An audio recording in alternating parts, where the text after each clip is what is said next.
Good morning दोस्तों, कैसे हैं आप लोग। मुझे आशा है कि आप लोग अच्छे और स्वस्थ होंगे और रहनी भी चाहिए। ठीक है, आज मैं आपको पूर्ण वर्ग विधि से हल करना सिखाऊंगा द्विघात समीकरण को। ठीक है, आइए सीखते हैं। तो सबसे पहले दोस्तों आप एक कलम और कॉपी लेकर बैठ जाइए। बहुत आसान भाषा में मैं बताने जा रहा हूं। देखिए स्टेप 1 समझिए। स्टेप 1, ठीक है दोस्तों, स्टेप 1 मैं आप लोगों को समझाने जा रहा हूं। देखिए 4y² का मतलब हुआ y² गुणे 4, यानी y² गुणा कितना है 4। वर्ग चर पद, कौन सा पद बच्चों? वर्ग चर पद कितना है y² के गुणांक, y² के गुणांक 4 से बराबर, 4 से बराबर चिन्ह, बराबर चिन्ह के, देखिए बराबर चिन्ह यहाँ पर, बराबर चिन्ह के दोनों तरफ, बराबर चिन्ह के दोनों तरफ भाग देते हैं, भाग देंगे। क्या करेंगे बच्चों? भाग देंगे। ठीक है, स्टेप 1 हो गया ये, ठीक ना। देखिए आप लिखते हैं यहाँ पे हल, क्या लिखते हैं? हल। ठीक है, हम यहाँ पर एक लाइन खींच दिए, बराबर यहाँ भी लाइन खींच दिए। देखिए 0 है, यहाँ भी 4 से भाग दिए। दोनों तरफ का मतलब बराबर का चिन्ह यहाँ है, ये बाएं तरफ हो गया और ये दाहिनी तरफ हो गया। ठीक है, आप देखिए ऊपर में क्या है, 4y² plus 4 root 3y plus 3 बटे 4। ठीक है, स्टेप 1 वर्ग चर पद y² के गुणांक 4 से बराबर चिन्ह के दोनों तरफ भाग देंगे। देखिए भाग दे दिए ना, ये y² गुणांक 4 था, दोनों तरफ क्या कर दिए? भाग दे दिए। जब भाग देते हैं इसको हम स्टेप बाय स्टेप मतलब कि तोड़ देते हैं इसको। ठीक है, जैसे देखिए 4y² बटे 4 प्लस 4 रूट 3y बटे 4 प्लस 3 बटे 4 बराबर, ये क्या हो जाएगा? 0 हो जाएगा। ठीक है, अब देखिए यहां भी ध्यान देंगे, 4 से 4 कट गया, क्या बचा? y² प्लस यहाँ 4 से 4 कट गया, सीधे क्या बचा? रूट 3y प्लस 3y 4 बराबर क्या बच गया? ये 0। ठीक है, यहां तक आप लोगों को समझ में आ गया। चलिए आप देखिए एक चीज ला लीजिए, नोट, यहाँ एक नोट कर लीजिए। ये जरूरी नहीं है कि हर सवाल में y² भी हो, यहाँ पे दूसरा पद भी हो सकता है। नोट वर्ग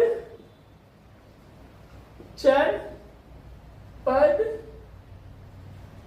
y² के स्थान पर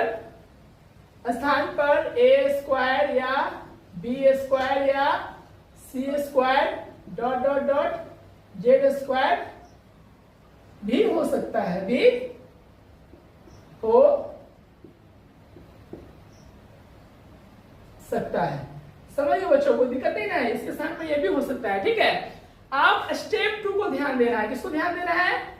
स्टेप 2 को समझते हैं। देखिए बच्चों, ये जो आप देख रहे हैं यहाँ पे, ये चर पद देख रहे हैं, जो y² जो है वर्ग चर पद क्या है? y²। ठीक ना। आप ठीक इसके बगल वाला सेकेंड स्टेप में वर्ग चर पद,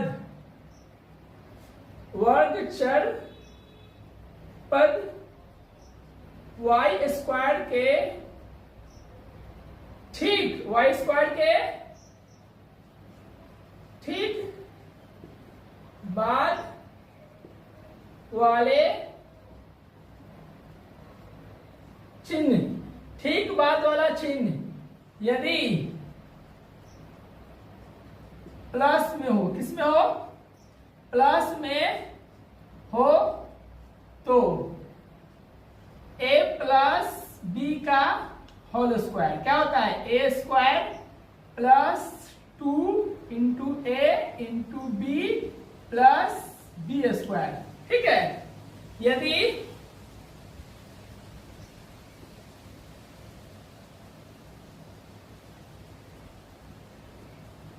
ठीक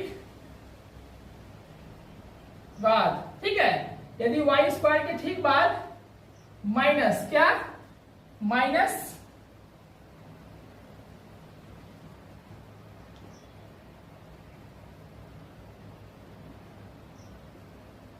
हो तो, ठीक है, वाई स्क्वायर यानी वर्ग छठपद, ठीक है, हो तो a माइनस बी का होल स्क्वायर यानी A square minus 2 into A into B plus B square. Note कर लीजिए, इसी पर कोई सवाल बनता है। ठीक है बच्चों, तो वाई स्क्वायर प्लस √3y को हम ऑलरेडी बाएं तरफ रहने दिए और अचर पद को दाएं तरफ ले जाएंगे। कहां ले जाएंगे, दाएं तरफ। प्लस में है तो ये -3y4 हो जाएगा। अब देखिए y स्क्वायर के बाद क्या है, प्लस है। मैंने बताया था ना, अगर वर्ग चर पद के बाद प्लस आए तो a प्लस बी का होल स्क्वायर पे बैठाएंगे, अगर वर्ग चर के बाद माइनस आए तो a माइनस बी का होल स्क्वायर पे बैठाएंगे।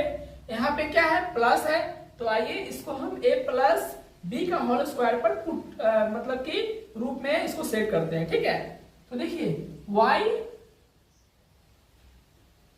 ये हो गया आपका a स्क्वायर यानी y को हम a मान लिए। ठीक है, a स्क्वायर हो गया प्लस देखिए 2 इंटू a की जगह पे y था, y डाल दिए, b के जगह पर कौन सा ऐसा मान पुट करेंगे जो काट पुट करने पर, ये जो गुना का चिन्ह देख रहे हैं आप इंटू वाला, काट पुट करने पर √3y आ जाए। क्या आ जाए, √3y। देखिए y तो मिल रहा है ना, हम यहाँ डाल देते हैं बच्चों √3 और नीचे 2। देखिए 2 से 2 क्या हुआ, कट गया और ये √3y आ गया ना, b के स्थान पर प्राप्त हो गया। तो y का स्क्वायर और यहाँ पे देखिए y का स्क्वायर y स्क्वायर हो गया प्लस 2 से 2 कट गया और √3y हो गया। तो यानी यहाँ पर a का मान और b का मान मिल गया। ठीक है, अब देखिए b स्क्वायर, अब जो डालेंगे ये एक्स्ट्रा हो गया। क्या हो गया बच्चों, एक्स्ट्रा, यानी √3/2 का होल स्क्वायर ये एक्स्ट्रा हो गया। या ये यानी मैंने बाएं तरफ √3/2 का होल स्क्वायर को जोड़ा है, तो उतना मैं दाहिनी तरफ क्या करूंगा, जोड़ूंगा, तब जाके समीकरण क्या होता है, संतुलित होता है। ठीक है, ये रूल है, ये क्या है, रूल है। जितना बाएं तरफ जोड़ेंगे उतना दाएं तरफ भी जोड़ेंगे। ठीक है, जैसे मैंने यहाँ पर दोनों तरफ देखिए, बाएं तरफ भी 4 से भाग दिया है और दाहिनी तरफ भी 4 से भाग दिया है ना।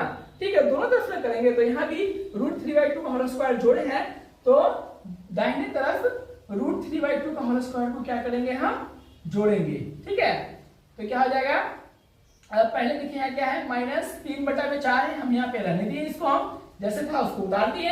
अब यहाँ पर जोड़ दिए ना, कितना जोड़े बच्चों, √3/2 का होल स्क्वायर, यानी ये बाएं तरफ जितना जोड़े उतना दाएं तरफ भी क्या किए, जोड़ दिए। ठीक है, अब ध्यान देंगे बच्चों हम लोग, ठीक ना, a² plus 2ab plus b square, तो a प्लस b का होल स्क्वायर के रूप में आ गया।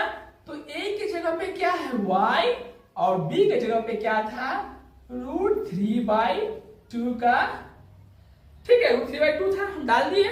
चलिए a प्लस बी का होल स्क्वायर इतना को हम a प्लस बी का होल स्क्वायर के रूप में लिख सकते हैं। ठीक ना, अगर इसको तोड़ेंगे तो इतना ही आएगा ये। ठीक है, आप देखिए -3/4 प्लस स्क्वायर से रूट खत्म हो गया, क्या बचा 3 और 2 को 2 बार गुणा किए, क्या बचा 4। देखिएगा बच्चों, ध्यान दीजिएगा, एकदम पावर 2 है तो क्या बार इसको लिखेंगे, 2 बार, y प्लस √3/2 y प्लस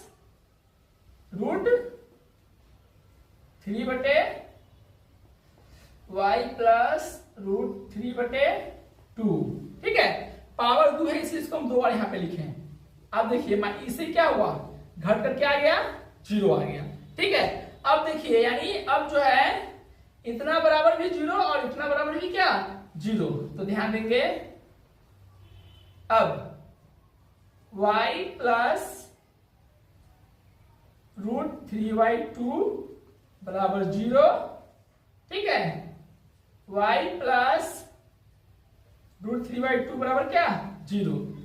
तो y बराबर क्या हो जाएगा, ये प्लस में है, बराबर इधर आएगा तो क्या हो जाएगा, माइनस में। क्या हो जाएगा, माइनस में। y देखिए यहां पर इसको ब्रैकेट हटा देते हैं। ठीक है, तो y बराबर माइनस √3/2, यहां भी y बराबर माइनस √3/2। ये हो गया आपका आंसर। तो बच्चों, मुझे आशा है कि आप ये पूर्ण वर्ग विधि बिल्कुल अच्छी तरीके से समझ गए होंगे। ठीक है, बस समझने में थोड़ा स्टेप बाय स्टेप मैंने बताया ना, समय लगता है। यदि आप अगर समझ गए होंगे तो इसको एकदम आसान तरीके से आप बना सकते हैं, इसमें कोई जान नहीं है। ठीक है, अब मैं इसका टाइप 2 बताऊंगा जिसमें गुणांक नहीं रहता है, केवल y² रहे। वैसा मान मैं आपको बताने वाला, मतलब वैसा सवाल मैं आपको नेक्स्ट क्लास में बताने वाला हूं। ठीक है, धन्यवाद।